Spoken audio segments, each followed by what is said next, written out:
अस्सलाम वालेकुम viewers, welcome back to my channel. आज मैं आपके लेकर आई हूँ मज़ेदार से शामी कबाब की रेसिपी।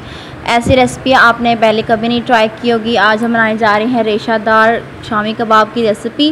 और इसके लिए यहाँ मैंने चने की दाल ली है। मैं यहाँ पे 1 पाव का फार्मूला बताऊँगी। 1 पाव ही मेरे पास चने की दाल होगी और 1 पाव ही मेरे पास चिकन होगा। ठीक है, आप अगर इसकी क्वांटिटी बढ़ाते हैं, मिकदार बढ़ाते हैं गोश्त की भी और दाल की भी, तो आप उस हिसाब से सारे मसाले इसमें शामिल कर देंगे। ठीक है, मैंने यहाँ पे ब्रेस्ट का पीस लिया है। ये भी 1 पाव नहीं हो रहा था, तो इसलिए मैं साथ में थोड़ा सा और चेस्ट पीस ले लिया। ठीक है, और इसको हमने अच्छे से वॉश कर लिया है। मसाले में मैंने यहाँ पे कसूरी मेथी ले ली है 1 टेबल स्पून, और काली मिर्चें मैंने साबुत ले ली हैं 5 से 6 अदद, और हरा धनिया सूखा मतलब पिसा हुआ 1 टेबल स्पून, और अदरक लहसुन का पेस्ट यहाँ पे ले लिया है 2 टेबल स्पून। साबुत लाल मिर्चें मैंने ले ली हैं 8 से 10 अदद, और यहाँ पे मैंने नमक ले लिया है 1 टेबल स्पून। दालचीनी के मैंने टुकड़े ले लिए हैं 3 अदद, और ज़ीरा ले लिया है 1 टेबल स्पून, और साथ में लौंग ली है 5-6 अदद। अब एक कढ़ाई ले लेंगे और उसके अंदर मैं सारे इंग्रेडिएंट्स को शामिल कर दूँगी 1 बाय 1। दाल हमने इसके अंदर शामिल कर दी है। दाल मैं इसमें ऐड कर रही हूँ, और साथ ही अभी इसके अंदर चिकन।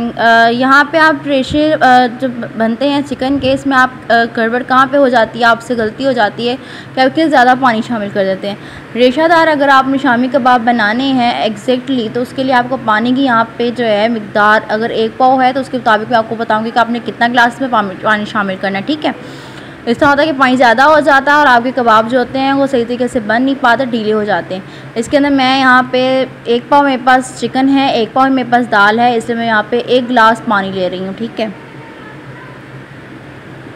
और हमारी दाल बहुत अच्छे से गली हुई है। ठीक है, और इसको चूल्हे पे चढ़ा देंगे और उबाले आने तक इसको हमने तेज़ हाई फ्लेम पे पकाना है। और जब उबाला इसका आ जाएगा हम इसको ढक देंगे।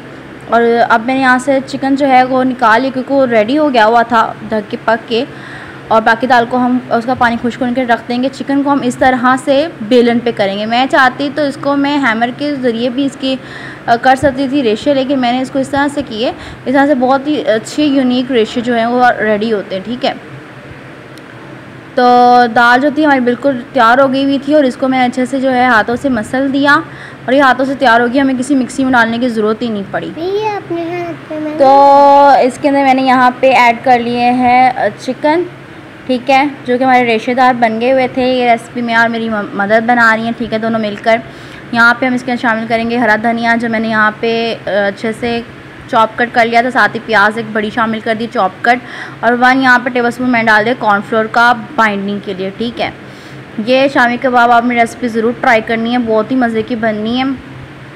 आज वैसे भी ईद का 2nd डे जा रहा है, तो अगर आपने गाइस इस रेसिपी को बनाना है, मेहमानों के सामने इसको रखना है, ये बहुत ही मज़े की टिक्कियाँ बनेंगी शामी की। ठीक है, और इस तरह से करेंगे तो आपकी शामी बिल्कुल टूटेंगी भी नहीं और बिल्कुल परफेक्ट बनेंगे, और आपकी रेसिपी बहुत ही लाजवाब बनेगी। ठीक है, जैसे ही मेहमान आए आप उनके सामने इसको फ्राई करके रख दें झटपट से, तो आपकी तो तारीफ़ों के जो है ना बहुत ज़्यादा तारीफ़ें आपकी होंगी। ठीक है, आपकी फ़ैमिली के अंदर।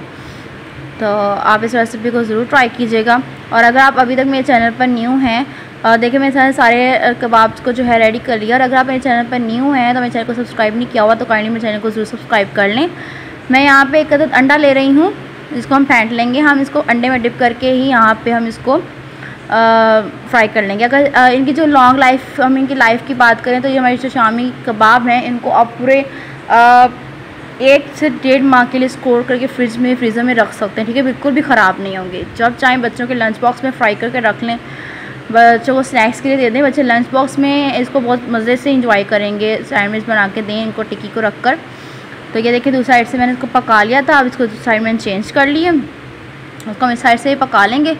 तो देखिए दोनों साइड से कितने अच्छे से पक रहे हैं हमारे कबाब, बिल्कुल भी नहीं टूटे हैं। ऑयल गर्म करें, उसके अंदर इसको फ्राई करें, शैलो फ्राई करना है फ्राइंग पैन में। तो ये अब मैं आपको ये तोड़ के दिखा रही हूँ। देखिए कितने अच्छे से टूट रहे हैं, कितने मज़े के रेशे बने हैं। आपने हमारी इस रेसिपी को ज़रूर ट्राई करना है, और अगली रेसिपी तक के लिए मुझे इजाज़त दीजिए। हमारी वीडियो के साथ शेयर करें, फॉलो